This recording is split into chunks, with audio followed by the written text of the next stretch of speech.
Welcome back to Recommended Daily Value. Today, we are back with Kathleen Stewart, and we're going to dive into the depths, into the nitty gritty, the molecular oxygen concentration that occurs through the pressure gradient during lifting.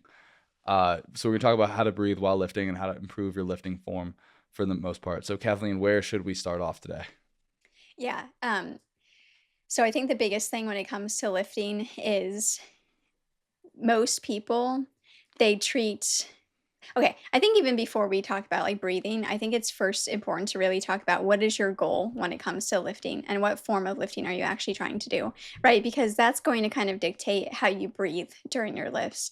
And so, the biggest thing and something that we talk about all the time in Transform is, our focus during Transform is hypertrophy, right? So we want people to maximally be building muscle mass. And yes, we all know that putting on muscle takes a long time, other than like your newbie stage. And many of the ladies are in their newbie stage, or they're kind of like in a second newbie stage because they're older. And so they've lost muscle mass throughout their life and they're kind of like putting that back on again. So it's like a second newbie stage, which is great. And so they can see like a pretty quick, turnaround gains, etc., during that first phase of Transform where we're building up calories, focusing on putting on muscle mass, focused on cardio adaptations, all of that.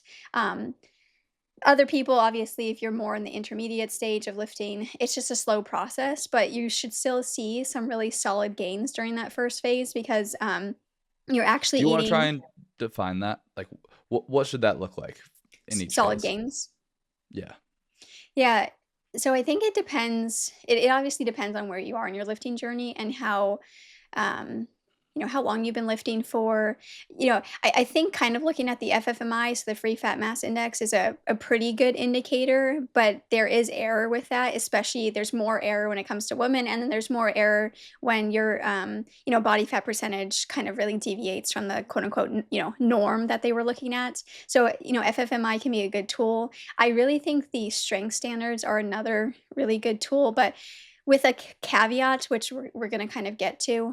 So basically, you can, there's a website that shows strength standards. So basically, like a one rep max comparison based off your, are you male, female, and then age. And so you can basically compare, are you a beginner, a novice, an intermediate, advanced lifter? And, we continue to find that for people to have the muscle mass that they're looking for, they really need to be aiming for at least intermediate, if not high intermediate. And again, that's to have the actual body composition that they want, right? And we've talked, at length about how many times your body weight on the scale is probably going to be higher than you think it should be, but it's because of the fact that you actually have the amount of muscle you want and need to have the body composition that you're looking for. Um, so I think so the strength standards is another good, proxy measurement. The issue with the strength standards and kind of what we're going to get into is that when it comes to just lifting for strength, and so the strength standards are based off of a one rep max. And so you basically, if you don't know your one rep max, like barbell curl, for example, they have a calculator of like, okay, if you know like your 10 rep max barbell curl, it will guesstimate what your one rep max is, and then you can kind of compare it that way. So again, these are all proxy measures, right? Like everything in life is a proxy measure. Um, but the issue with that is if you're more lifting just to lift the weight, just to move the weight from point A to point B, kind of like a power lifter, an Olympic lifter, a strongman to an extent, there consistently we continue to find that there is a difference in doing that versus do you do that 10 rep max not by going end range to end range, using the stretch reflex, all of those things, but actually keeping the tension in the muscle and actually using the targeted muscles to lift the weight? And no, that doesn't mean that like, you necessarily feel the muscles as it's working, right? Because we know that you're more likely to feel the muscle, quote unquote, working more in its shortened position versus its lengthened position. But like there are cues, especially the kind of like leaner you get, because you can actually see like, am I contracting the muscle, but there are cues of like, okay, yeah, you're actually, using the muscle and you're not just using the stretch reflex. Like you see this all the time where like people just like bounce out of the hole, or they just use momentum to get it back up and stuff. Or they just like drop the weight, and it's like, okay, you literally had no eccentric control there, and not, obviously we can argue about concentric versus eccentric and all that stuff, but it's like you literally had no control. You just dropped it and then just like flung it back up again. And so like, and yes, there's arguments about time under tension and all of this stuff, but I think that we can all agree that like in order to have mechanical tension actually be the driver of growth, you actually have to have tension on the muscle, and you can't just like be dropping the end range and end range. So back to like how do we know that, what level we're at, and then, based off of what level we're at, how much muscle we're putting on. I think those are a pretty good proxy measure, again, with those caveats. But really, like, you gain, what do most people say? Like, you gain like 40% of your muscle that first year, and then like the Ju- next year.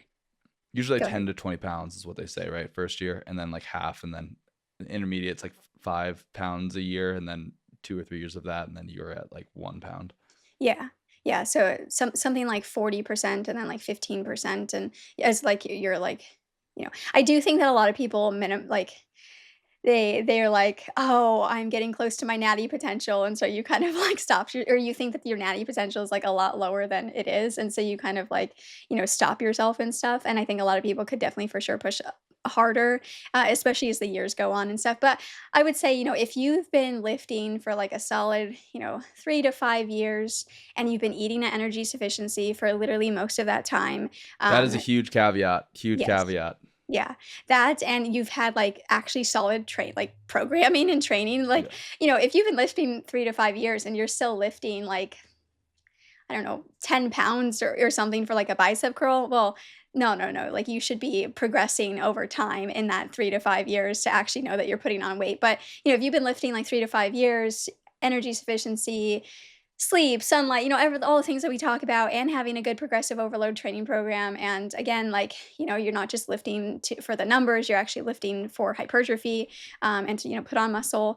Then I would say, like, from there, it's just a much slower growth, but it's still possible and it still happens. But that's like a pretty good, like, I would say, metric of, okay, you're probably, you should be in that intermediate area, especially, compared to, because the strength standards are comparing across two lifters, and so it's comparing across the population. And of course, there's some bias there because very little of the actual population actually lifts. But it's like, okay, well, of the population that does lift, of course, like the standards could be getting skewed over time as people are getting stronger and stuff. But it's like you would still want to aim, higher up in those strength standards in order to have the, muscle mass, body composition, et cetera, you're looking for. So, um, yeah, so that's how I kind of look at it, um, again, with those big caveats and stuff for sure. Yeah. The other thing with the strength standards is you got to make sure you're standardizing your reps such that what I would used to do is I would go up in weight and then decrease my range of motion, and then go up in weight and then decrease my range of motion. And that was a great way to increase my ego. But sadly, the muscles did not grow proportionally. Yeah, exactly, and that goes back to, like, the tension piece, right? It's like, okay, if you're going up in weight or even you're increasing reps, and, like, the first, if we use the reps example, say, like, the first, I don't know, 6 reps are they look pretty standard, like, same, mostly bar path or dumbbell path, whatever weight, machine path, like, whatever you're using. And then that, like, next rep, that, like, 7th rep, you all of a sudden, like, contort yourself in Yeah. order to, like, get the rep. It's like, okay, you really didn't, you didn't keep the tension actually in the targeted muscles. You just moved in a different way to get it. That's And a great so, point. like, I definitely agree with you. That for sure goes into all of this of, like, actually keeping the tension on the muscles that you're actually trying to, train with this movement pattern. Um, and you see it all the time though, and it can be really hard because you don't necessarily notice the shifts. That's why we're huge, huge fans of filming yourself, because it's like, okay, you can actually see, okay, I'm shifting in my chair or in the seat, or like I'm, popping a shoulder, or like with squatting, it's like, okay, instead of, if I'm trying to do more of like a quad bias squat, which, with squatting, of course, it's quads, adductors, glutes, back, etc. But it's like if I'm trying to do more of a quad bias squat and I'm like, the first couple of reps I'm sending my knees forward, and then as I'm coming up, my knees are still going forward. I'm not, bringing my hips up and stuff like that. Then it's like, okay, I can, for the most part, know that I'm doing a quad bias squat. But it's like if you are filming yourself and you start to notice that, oh, my hips are picking up, it's like you've just shifted that tension away, which not necessarily a bad thing. But again, if your whole point of doing this form of squat is to prioritize your quads, it's like you want to keep that same movement pattern in order to do that, in order to truly say like, okay, I went to failure in this movement for this muscle group. And then you could always do kind of more glute dominant squats, or like an RDL or something, more glute dominant movement where you do kind of shoot, your hips up more in order to get that. But again, it's like back to defining what is the whole goal here, right? And so again, full circle, our whole goal with transform at the beginning is, or in general, is a focus on hypertrophy. And that doesn't negate, strength and powerlifting and all this other stuff, but it's like, you know, is your goal just to lift as much weight as possible? If so, that's great. I love that for you. But know that there's a difference in being able to achieve that versus being able to put on muscle. And I know there's a lot of arguments about this, and like yes, there is some amount of like we can get some movement in there in order to like smooth out strength curves and stuff like that, and there's for sure room for that still in hypertrophy. um, but I think it's a big missing topic of people just moving the weight versus am I actually using the muscle to move the weight and stuff. So Yeah, moving the weight a little bit more intentionally, yeah. because there are almost. I gave this example last week, and I talked about it on a call with Pat and the mentorship we're doing.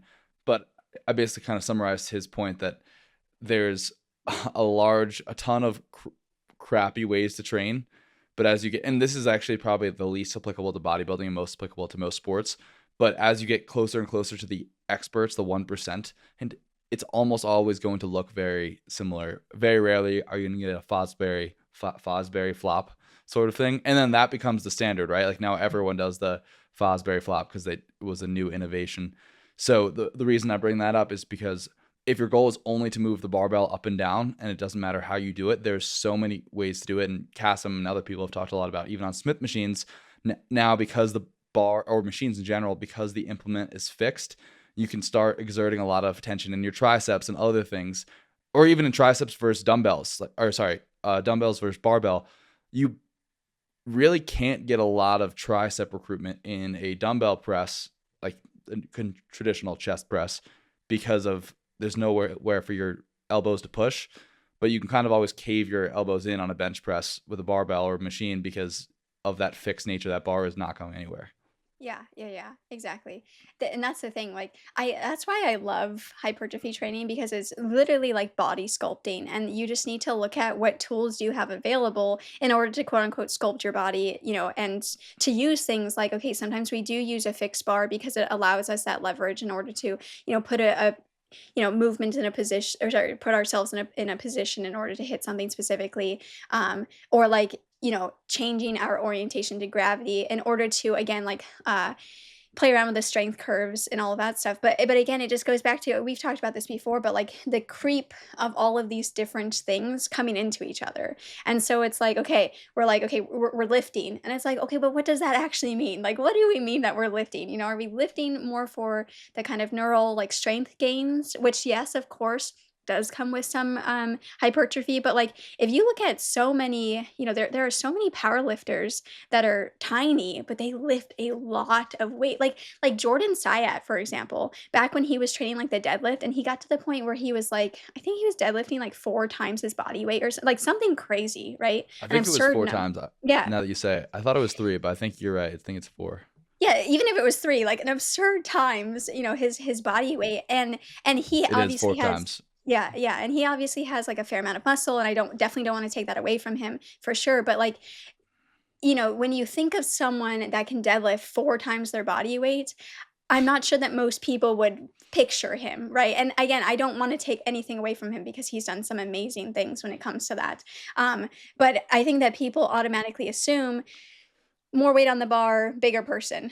and it goes back to like, well, strength isn't only about muscle mass, right? And so and hypertrophy isn't only about the weight on the bar. And while yes, they do go together, there is some amount of, again, are we just lifting from point A to point B, or are we lifting, again, keeping the tension in the muscle and stuff? So back to, you know, powerlifting creeping into bodybuilding, bodybuilding creeping into powerlifting, and like all over the place. And like, yes, there is some need for all of these things. Like, I think that they're all important. Strength is important, hypertrophy is important, plyometrics are important, cardio is important, high intensity, low intensity, all of that. Um, but defining, what am I focused on right now? Am I focused on everything? Am I focused on the strength side? Am I more focused on the hypertrophy side? And then like having the vast majority of your training reflect that, I think is what a lot of people miss. So, I like what Joe Bennett talks about, hypertrophy coach, about yeah. starting with one rep, defining what one rep should look like, because at a fundamental basis that will have, like, if you were to look at one rep, and I would disagree a little bit, or I'd push back a little bit on like the powerlifters doing the stretch shortening cycle, because if they go close enough to failure, like if they do a true 10 reps and they really start slowing down, you're going to get to the hypertrophy no matter what. Right. But a lot of them just will stop short, and like that's what you're supposed to do with Olympic lifting too, right? Like once you get past a certain rep speed, which they are kind of fundamentally going into that trap with things like cleans and power cleans, because once you can't go fast enough unless it's such lightweight, like you can just like lateral raise it up, you'll You never can't get even get close it enough up. to hypertrophy. Yeah, Yeah, yeah. yeah. You'll never get to the real hypertrophy area.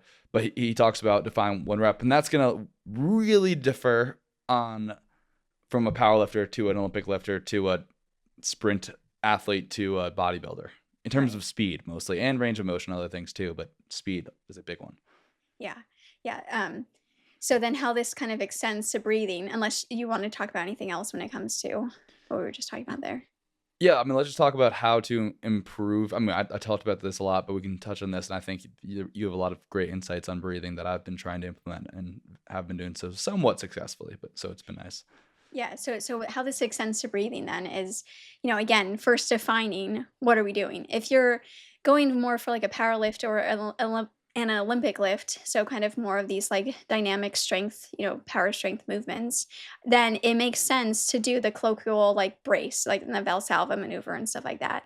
And then it also makes sense that like a lot of them use a belt and they push against the belt versus your internal corset, like your TVA, internal obliques, all of that stuff.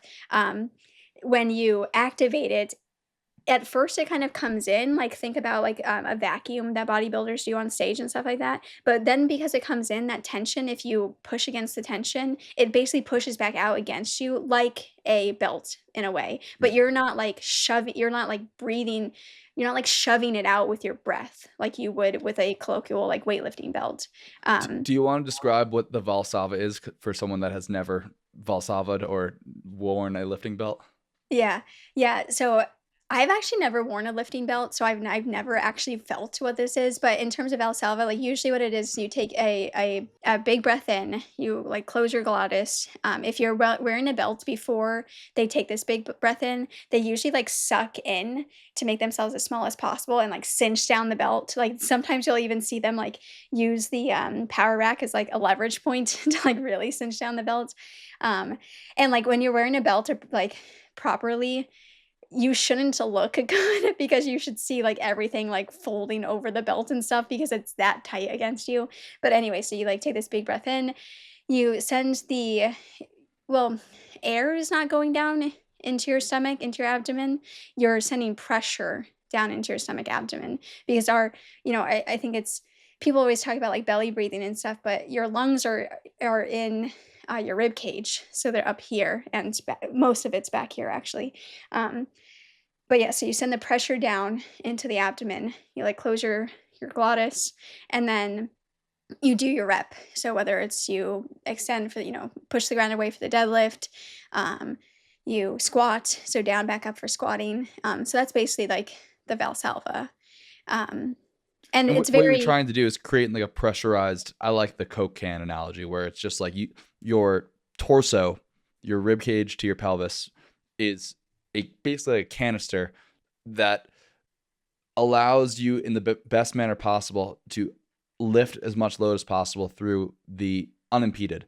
Whereas if you have a little bit of a gap, a pressure gap, your back and your spine or your pelvis can start to arch, and that will impede your ability to lift as much load as possible. When you think about something like a deadlift or squat, right? Like the load's up here, and but what is actually moving the load is on the opposite side of your body. So you want to make sure that what transitions the two is basically as stiff as a rod as possible. Yeah, exactly what you just said about a can. So if you look at, if you look at a can, my Virgil's root beer Sponsored. We can. are sponsored by Virgil's Root Beer. Yeah, sorry, hopefully this is okay. The No, top it's and okay. bottom, if I were to squeeze it, are a lot more strong than if I were to squeeze right here, like it automatically deforms. And so same thing when, we're squatting or deadlifting. Like you said, the bar in the case of the squat is, up here and your feet are down here. And so you want to have this canister, strong versus like if you are not solid through this canister and like you said you start to like bend, like start to flex or extend, then it's basically like squeezing this and then you lose that strength basically. And that's where you see people cave, like your injury for example, in the Smith machine, that you cave. And some people of course can get spine issues from that. You could also extend too much and stuff. So it does really work. Now from a kind of more health, I would say hypertrophy, and even more so like pelvic floor standpoint. And again, these are kind of, when it comes to transform, like our big adage of like, is like, sure, maybe there is um, something slightly better that would give you slightly more performance in one metric. So, example, like maybe you do the Valsalva and you wear a belt and stuff like that because it would allow you to technically deadlift more or squat more or whatever. But again, is that our goal, or is our goal more general health, hypertrophy, etc.? And so, when it comes to things like the pelvic floor, I think that is very important, especially well, for men and women, but especially, I don't even want to say especially because men experience pelvic floor issues. And honestly, that's something that I think that men have had a huge disservice about, is that people just automatically think that men can't have pelvic floor issues because they don't give birth and stuff like that. And that's completely incorrect. We know, especially men that have been in an LEA, like we know that there's changes to pressure and then that can affect their pelvic floor and stuff. So, um, and like things with like incontinence and erectile dysfunction, like all of these things can be coming from pelvic floor issues in men. So I think that it's an important topic. But so back to the breathing, something that I find really helps and what we kind of mostly recommend, for the people in transform to do, is before you go to lift, so like say you're squatting, you unrack the bar, you set your position, set your feet up, all of that stuff, and you breathe out. And the question of how forcefully do you breathe out? I think we could get in the weeds and be like, well, are you a wide ISA? Are you a narrow ISA? Like, in general, I think for most people, just breathe out through your nose, and that kind of just fixes the problem for most people. Yes, like some extremes do happen, and so it could be a consideration for you.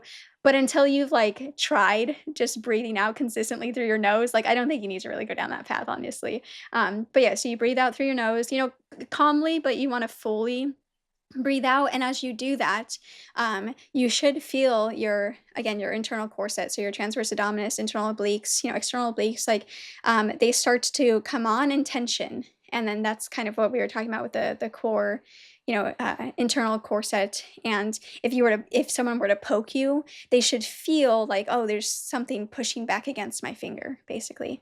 Um, and then you maintain that tension. And then as you go into the eccentric, so the lowering phase, so in a squat, as you're going down, you calmly breathe in through your nose the entire time.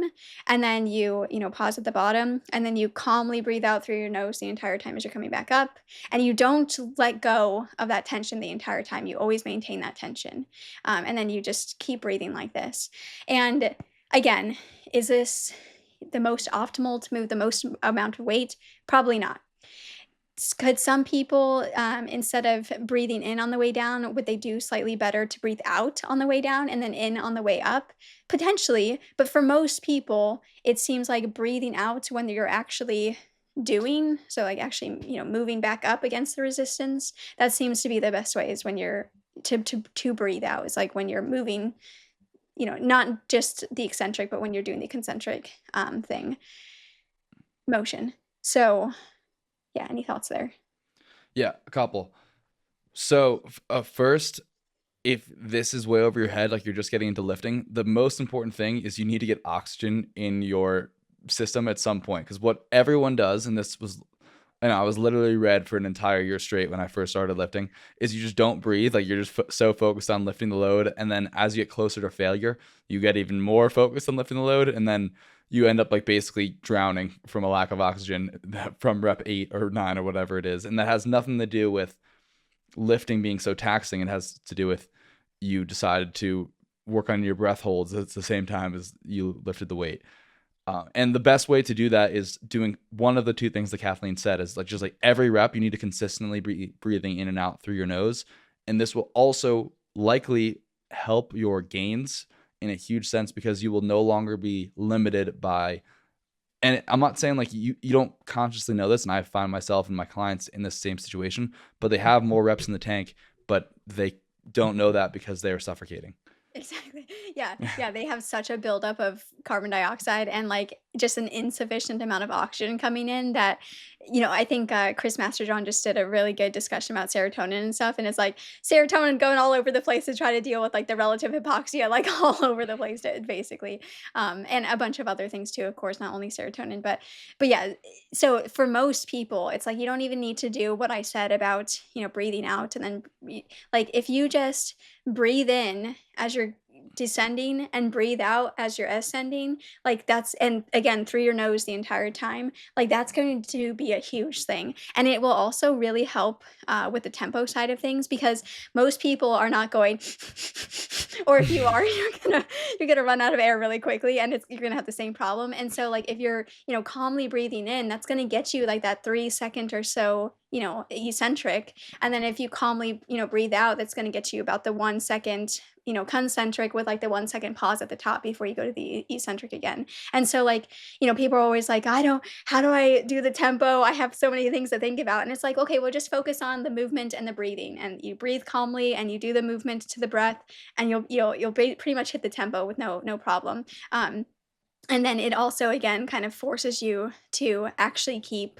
control and the tension in the muscle because you're not just dropping it, right? You're like slowly calmly bringing it down and back up again, with your breath. And so yeah, so it just all around seems to be a good thing to focus on. And we definitely see that people, seem to make a little bit more improvements in terms of muscle building, which again is a very slow process. And so I don't have like any kind of randomized controlled trials to like prove this, but it does seem like over time, if they focus on it, it definitely helps. And also, there's a lot of discussion about like, proper like stacked mechanics of like the rib cage and the pelvic floor, the rib cage and the pelvis because of the diaphragm and the pelvic floor.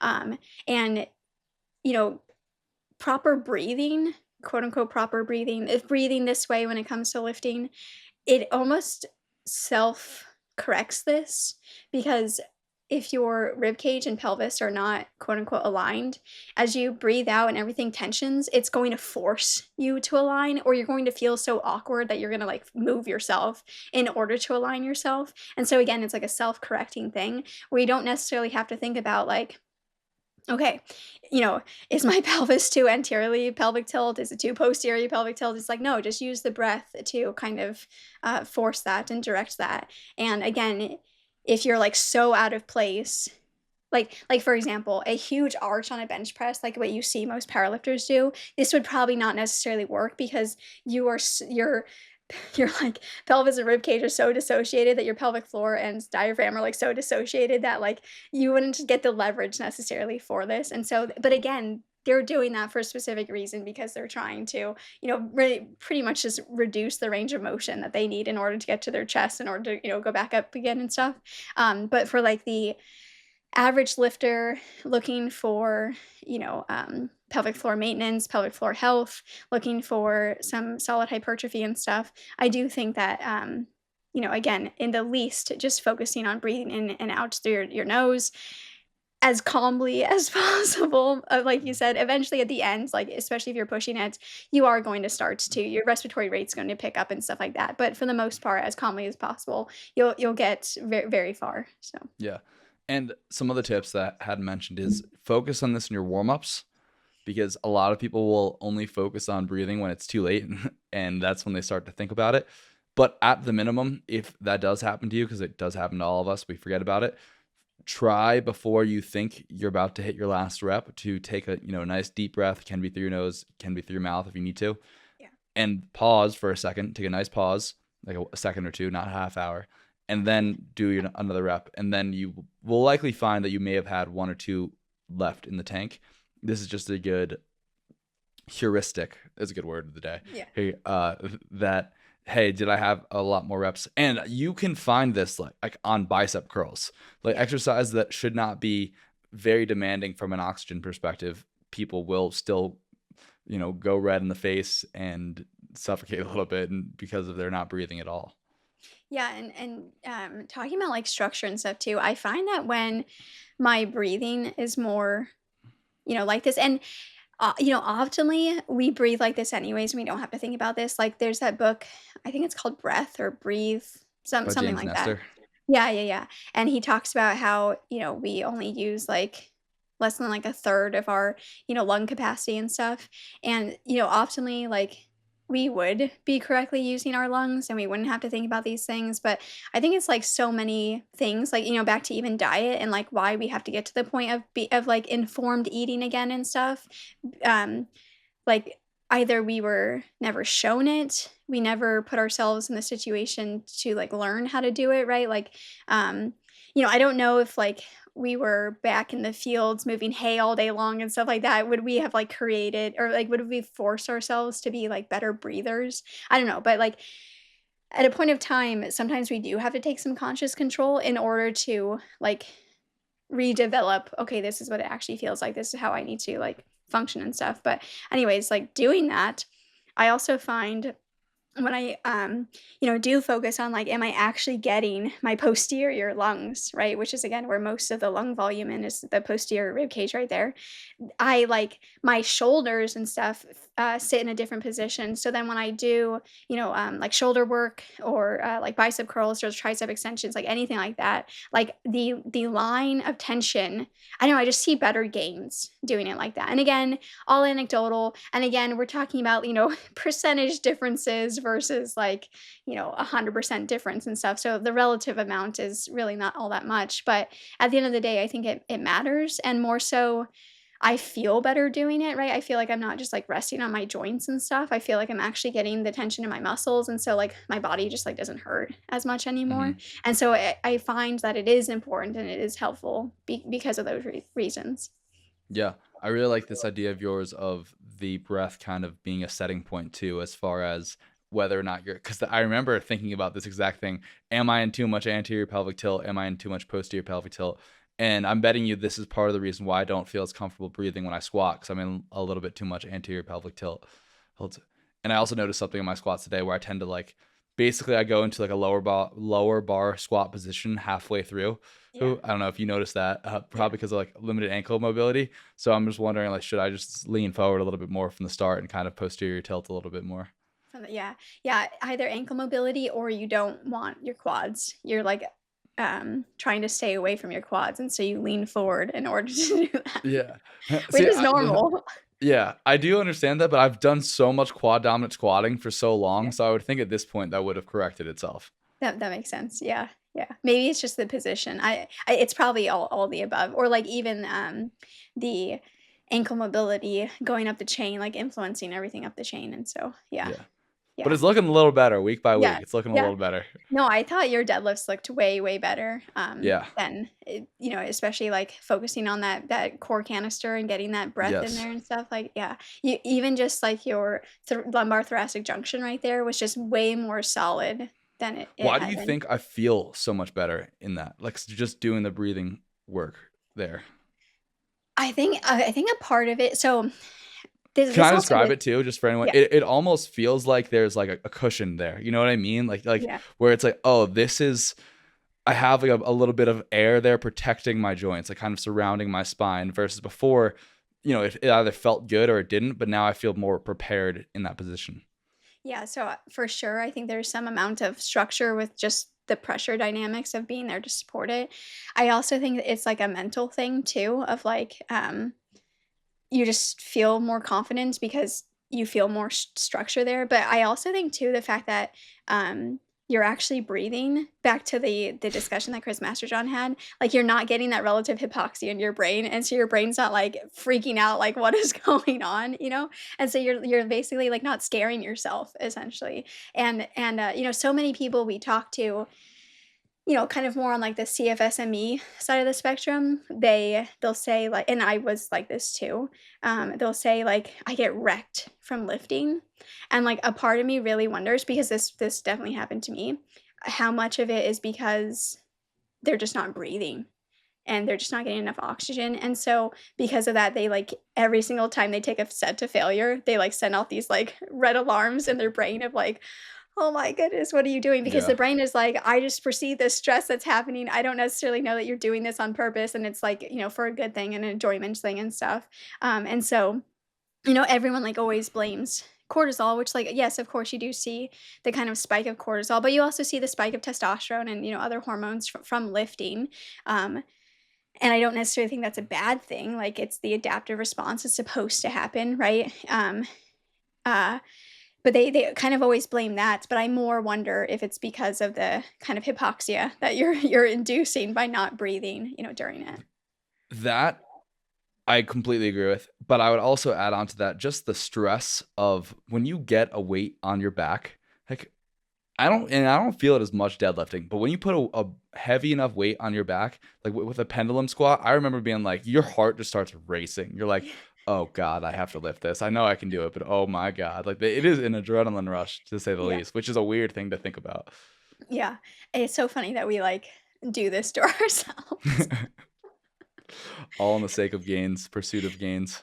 Yeah, yeah. But so important, that's for sure. And like, yes, okay, optimally our world would be set up that we don't have to do these things, but it's not. And so like, we do the best we can with what we have. And um You know, that's why I really liked that you kind of stopped me and you're like, "Okay, before you even consider this, like, just focus on, are you breathing in and out through your nose?" And even, like, with the cardio portion, obviously, when it comes to, like, the high intensity zone 4, zone 5, you're not going to be able to do this. I do think a good, like, test of, cardiovascular fitness, respiratory health, all the above, is how quickly can you go from breathing, through your mouth back to breathing through your nose after you do the high intensity work. So, like, how quickly can you resolve that? Um, but during, like zone 2, zone 1, even zone 3, like if you can force yourself and train by just like breathing in and out through your nose, I think that is very helpful and, very, uh, you see a lot of health gains that way by doing Yeah. that. And then same thing, with the lifting, like I was saying, like back when I was like really recovering, I found that if I forced myself to only breathe through my nose when I lifted, um, I wasn't as beat up afterwards. And I didn't feel, I felt like I could actually slowly push the volume. I have just gotten to the point where like I'm getting to the point where I can push the volume a little bit more, like more than like minimum, more to like kind of, within that like optimal, 6 to 12-ish set Sets. range. Yeah, yeah, yeah. Yeah. So because before I was at like 2 sets per muscle per week, and I was still seeing like gains and stuff like that, but it wasn't really until I crossed over into that like 6 set, and I would say really more I'm now at like 8, depending upon the muscle, but like 8 sets per muscle per week, and that's What are where I'm you really defining as a set here? a working set. So not a warm-up set, a working set where I'm within, at least within 1 RAR, 1 rep in reserve, so So pretty this close is to failure. direct bicep, bicep, not like row counts as about half set. Yeah, I think there is a lot of validity to that, but I'm right now just talking about straight sets, so, like, Okay. just bicep. So if, given that, I would say it's probably closer to, like, 10 sets, depending upon the muscle group, um, but yeah, yeah, to about 8 to 10 sets for sure. You're volume pilled, Kathleen. I'm actually I've also been, doing more of, like, not a complete bro split, but, like, more of a bro split. Like doing so separating body parts. Yeah, yeah, doing more of a body part split, and, I'm really enjoying that, and, again, I'm finding, like, good gains from it and stuff, and, I do think that there is some amount of you just have to enjoy what you're doing, and I was, like, doing full body for so long, and then I did upper lower for so long that I was like, okay, let's just, try like so I basically have I still do upper lower, but the lower day, well really lower upper. The lower day, the first day, it's more anterior chain lower, so like quads, adductors, and like tibs. And then the upper I'm all about the tibs. Well, No, really me not. too. It's just funny hearing other people say it. Yeah, When yeah. No, my dad and I have an inside joke about, oh yeah, I'm training neck and tips today or something, neck and forearms today. It's my favorite day of the week. yeah, yeah, yeah. Go And ahead, not sorry. only the anterior tibs, but the posterior tibs and stuff too, for sure. Um, But, and then the upper day, it's, shoulders and arms, so biceps and triceps, and then the next lower day is more posterior chain, so glutes, hamstrings, calves, and then the upper day is, chest and back, basically, um, and and then I also throw neck in there, and I've been doing oh, so, like I have to show you something. Okay, so like 2 weeks ago, if I Hmm. were to bring my arm overhead, it would be here.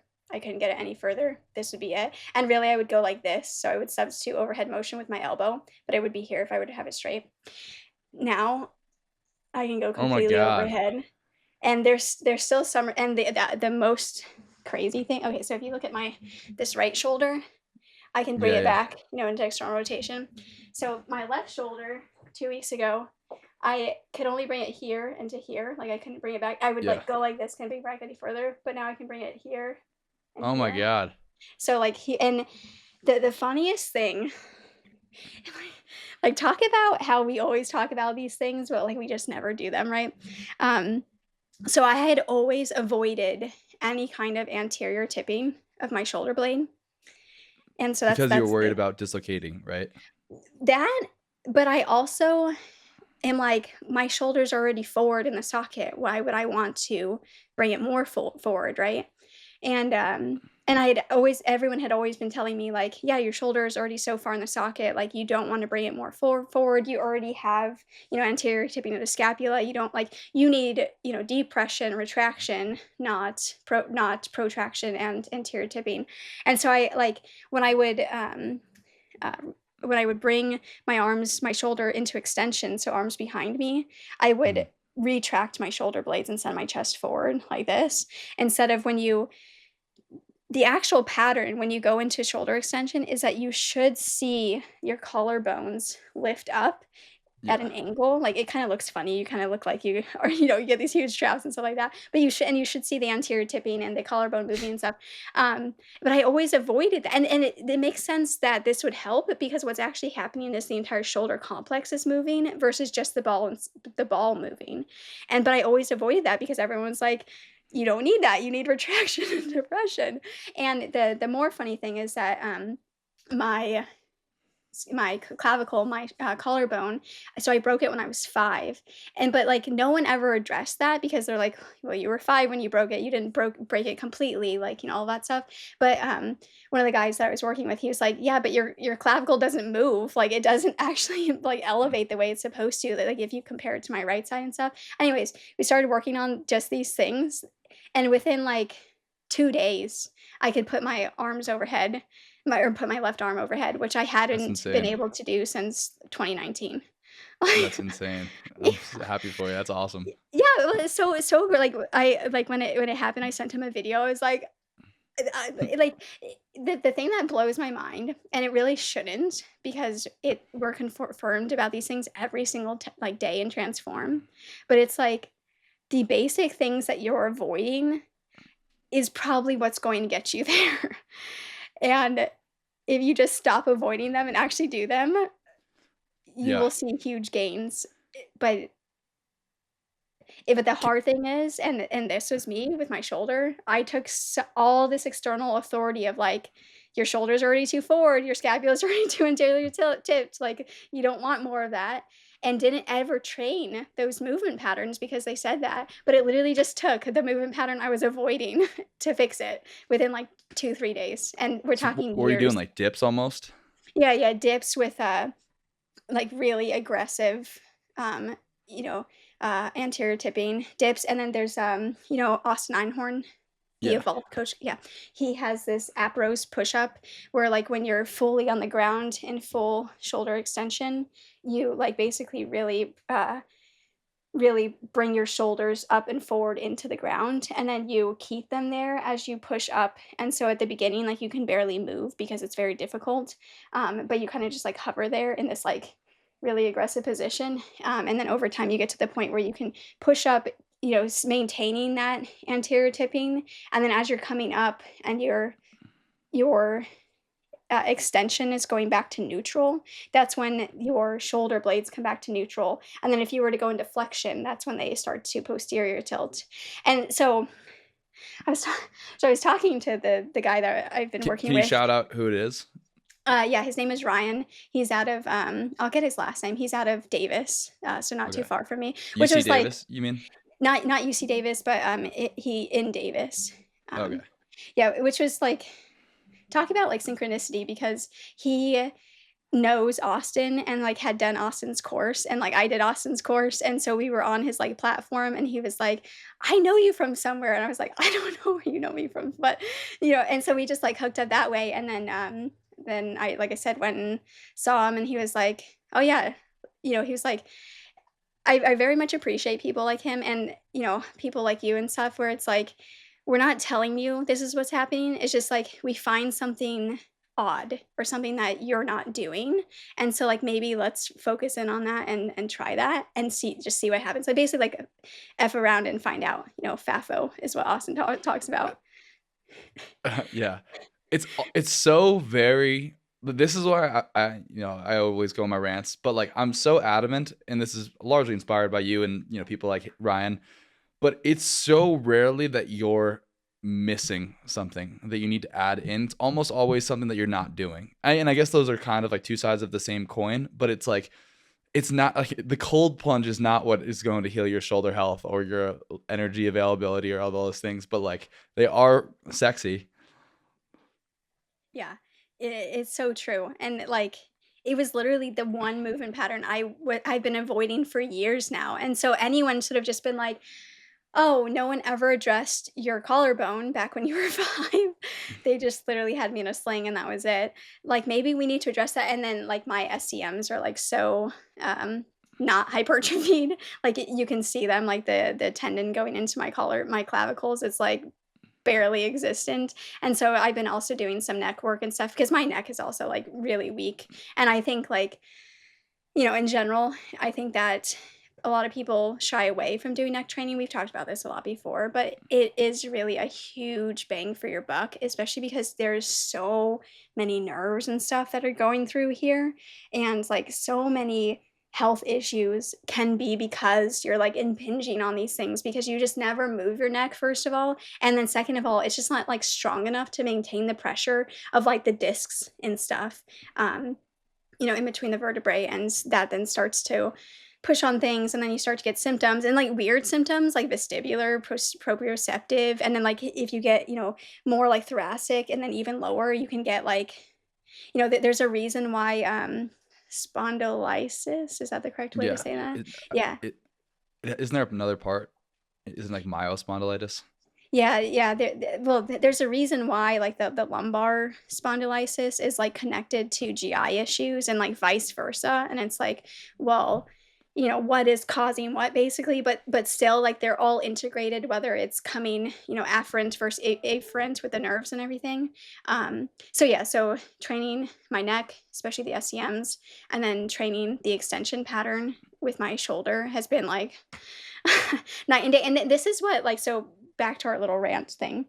This is what kind of gets me because, like you said, everyone is looking for this like super secret like sauce type thing when it's like this straightforward thing. And I've worked with so many people that had me do so many different crazy things, and I understand, Even like, in the that. time we've worked together, like I've seen you work with so many different people trying, like, so it's so awesome that you finally found something. So go Yeah, ahead. Sorry. yeah, and I understand, right? It's like the functional medicine people and the allopathic doctors and all that stuff, like, you see something through your lens, and so you're like, like we talked about with, category errors and stuff, so it's like, "I'm your hammer, you're my nail, like, let's go." And, um, and so, like, I've done, like, so many different things. I would have, like, so many exercises to do and so many mobility things to do, and, like, so much time spent in, like, uh, all these different stretches and stuff, and, like, it would kind of help a little bit, but really not much, and it Like was short term alleviation. yeah, and it was just, like, these very 2 basic I mean, 1 basic movement pattern, but just kind of, like, trying to recreate it in different ways, so with the push-up and the dip mostly. Like, these very 2 basic movement patterns fixes the problem. And it's like, like, it's, like, frustrating in many ways. It, like, brings me back to, like, when I was, like, working on my health. So it's, like, frustrating in many ways, but it's also like, you know what? I had to go through all of that to get to the point of, like, oh, yeah. Even when it comes to physical things, movement things, it is just back to the basics and, like, what part of the basics are you not doing, you know? And, so it's nice to be, like, constantly affirmed about these things in every area of life, not just the, like, biochemical, biophysical, sides of the pie and stuff. So, yeah, so it was a big relief and, like, a big emotional thing, right? Because, like, Yeah. even when Ryan saw me, he's like, "How have you been doing things for, like, the last," I guess that would have been, let's see, like, 6, 7 years. That was when, so, I mean, even before that, so the last time my shoulder dislocated was 2016. Um, and then, like, fully dislocated was 2016, and then it froze. It was completely frozen from 2016 to 2019. And Which so means you really, can't, can, for anyone that doesn't know what that means you can't like basically lift it up at above like what, 80 degrees. yeah, so I couldn't lift past about here, and then when it came to abduction, I couldn't lift past about, like here. That's That was insane. it. Yeah. So he was like, "How?" I'm like, "Well, I'm right-handed. I've had so many dislocations, and that, it was broken when I was 5. Like, I just got used to doing everything with my right hand, you know. And then I would substitute a lot of motion with my elbow, right? And but yeah, it's so crazy, like how you find this simple answer, and then, like, the, like, wave of release or wave of relief, and then, like, emotional release that happens when it's like, "Oh my goodness, I can actually move my arm again," you know? But it's the same thing when it comes to, like, food and stuff, and, like, food fear and, getting your health back and everything, like, it all same sides of the coin, just slightly different views, so. This might be have to be a new favorite quote. So I'm reading, obviously I'm still reading Thomas Sowell's book, The Basic Economics, and so this guy says, oh, this is not the right quote, but the guy comes up to him and he's painting, got just caricatures in New York City. Okay. And some guy says, "Hey, can you take my picture or paint me, whatever?" Sorry, I'm trying to multitask, not doing a very good job. No, it's okay. Can you paint my picture? Or I couldn't find the quote. And I'll pay you. And the guy says, "Sure." And it takes him 5 minutes. He draws this beautiful caricature. He says, "How much?" It's $100. He said, "This is a great painting, but it only took you 5 minutes. I'll pay you for it because it's so beautiful." And the artist responds, 20 years and 5 minutes. Yeah. And that's what people don't appreciate. Like the idea of being an influencer. I was watching this guy's Fonzian's Instagram, who you may have seen. I think he's like famous on Instagram. Okay. But like people are like, man, I would love to live his lifestyle, like the Twitch lifestyle where you're just streaming and you don't do anything. But it's like, dude, he was consistent for 5 years of doing that and developed all these things. And consistency is the epitome of the least sexy thing that is right in front of you. Yeah, yeah. And I definitely, I think that I had to go through all of those things in order to be in the headspace of just accepting that this, like, very basic movement pattern is going to be enough to, like, fix my shoulder, Yeah. um, but now I have to be consistent because this range of motion is very, like, weak because I just haven't done it in years at this point, right? I mean, I've had issues with that range of motion since the first time I dislocated my shoulder when I was 11, right? And so now it really comes in the consistency of, doing it every other day, and actually, like, keeping up the work and stuff so I don't lose the ability again to do those Yeah. things. So yeah, I agree. And to kind of like bring it back to transform, that's what we continue to find with, everyone in transform. It's like so many people start off, really motivated and excited, and they get to the point where they kind of get like bored because you're basically doing the same foundational things day in and day out. And yes, like the cut kind of comes in and makes things a little bit more spicy and excited again and stuff. But like at the end of the day, like, a lot of people view the foundational things of health as like kind of boring, which is a good thing, I think, because it's like they should be boring because it should just be like your everyday, like normal, it shouldn't be like the shock and awe of your day, right?